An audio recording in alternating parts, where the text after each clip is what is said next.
দুৰ্ভাগ্যজনক কথা, এয়া নিন্দাজনক কথা। ইয়াত আমি মানে হস্পিটেল কৰ্তৃপক্ষৰ ওপৰত আমি সন্দেহ কৰিবই লাগিব, কিয়নো এবাৰ দুবাৰ নহয়, বিগত মানে দিনজোৰাত আপোনাৰ ইয়াৰ পৰা মানে মটৰচাইকেল হেৰাই আছে আৰু তেওঁলোকে কোনো ব্যৱস্থা নলোৱাকৈ আজিলৈকে ঠিক তেনেকৈয়ে চলাই আছে।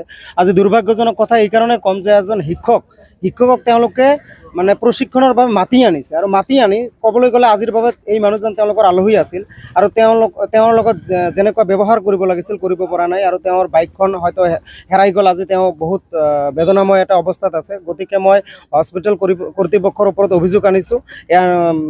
আমাৰ জিলা প্ৰশাসন তথা আমাৰ আৰক্ষী অধীক্ষক যিমান আছে, হস্পিটেলটোৰ চাৰিওপিনে এটা ভালকৈ কি কৰিব লাগে, আপোনাৰ সিকিউৰিটিৰ ব্যৱস্থা কৰিব লাগে, আৰু এই ঘটনাটো উচিত তদন্ত হ'ব লাগে। কোন জড়িত আছে অতি সোনকালে কৰায়ত্ব কৰিব লাগে। আৰু এইফালে আমাৰ একদম কাষতে লাগি থকা মেঘালয়, গতিকে ইয়াত এটা তৎপৰ হ'ব লাগে। ক'বলৈ গ'লে আৰক্ষীতকৈও হস্পিটেল মানে মেডিকেল কৰ্তৃপক্ষই মানে কি কৰিব লাগে, তৎপৰ হ'ব লাগে। কিন্তু দুৰ্ভাগ্যজনক কথা, ইয়াত হেমাহি বহুত চলে। আমি বিভিন্ন অভিযোগ পাই থাকোঁ। আমি আজি সদৌ দক্ষিণ শালমাৰা মানকাচৰ জিলা ছাত্ৰ সন্থাৰ পৰা সকীয়াই দিছোঁ যে হাটশিঙিমাৰী ডিষ্ট্ৰিক্ট হস্পিটেলৰ যিমান কৰ্তৃপক্ষ আছে তেওঁলোকৰ ওপৰত এটা তদন্ত কৰিব লাগে। যিমান বাইক হেৰাই গৈছে সেই বাইকৰ মানে তদন্ত হ'বই লাগিব, আৰু ক'ৰ পৰা কোনে এই বাইকবিলাক হস্তান্তৰ কৰি আছে উচিত তদন্ত লাগিব।